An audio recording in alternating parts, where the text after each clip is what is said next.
line ahead of us, who was fanning herself with her Canadian passport. The ideal size, not too big or too small, probably 32C.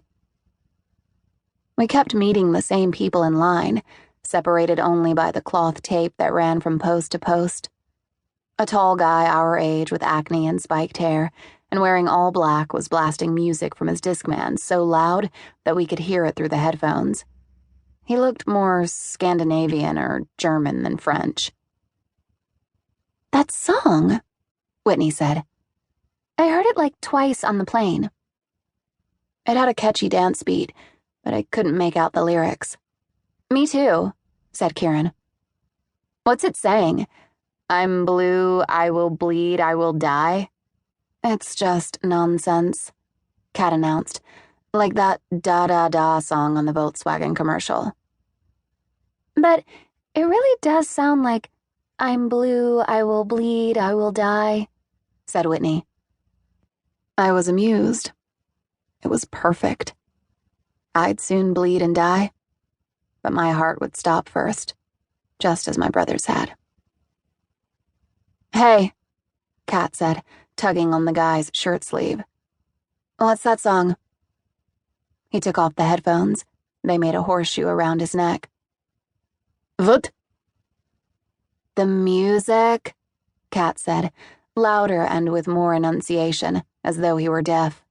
Then she pointed to his ear. "What is the musical song?" "Yes," he replied. "Eiffel 65. The song is blue." Eiffel 65? Another sign that my plan had merit.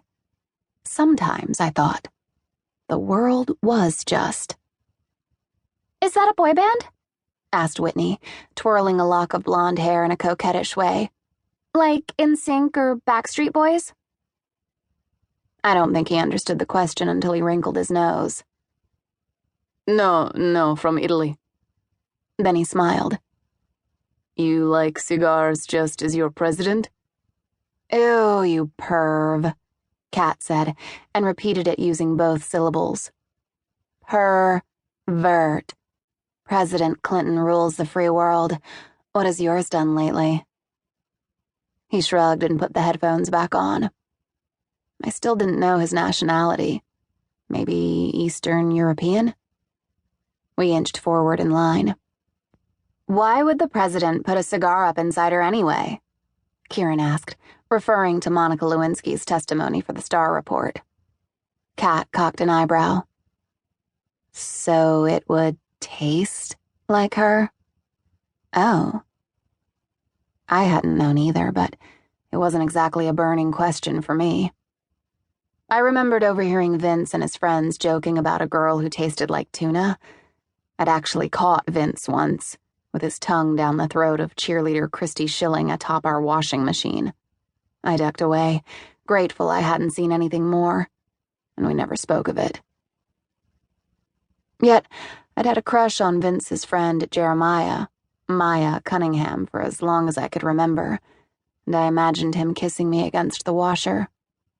Maya was the only one of Vince's friends to truly acknowledge my presence, asking, "How's it going, Nessie?"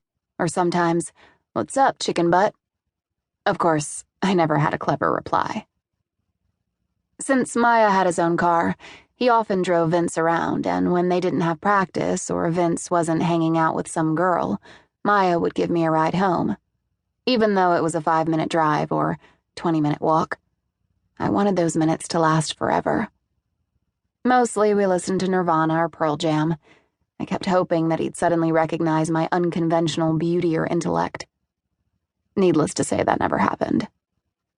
Vince liked to tell me, "Ness, you're going to be really pretty when you're older." He meant it as a compliment, but it hurt all the same. But I wouldn't give to see Vince again. I'd carried around that damn urn all the time, leaving it on my dresser when I was at school. At night, when our sedative-laced mom was asleep, I'd take it to the escort, strap it under the passenger seatbelt, and drive.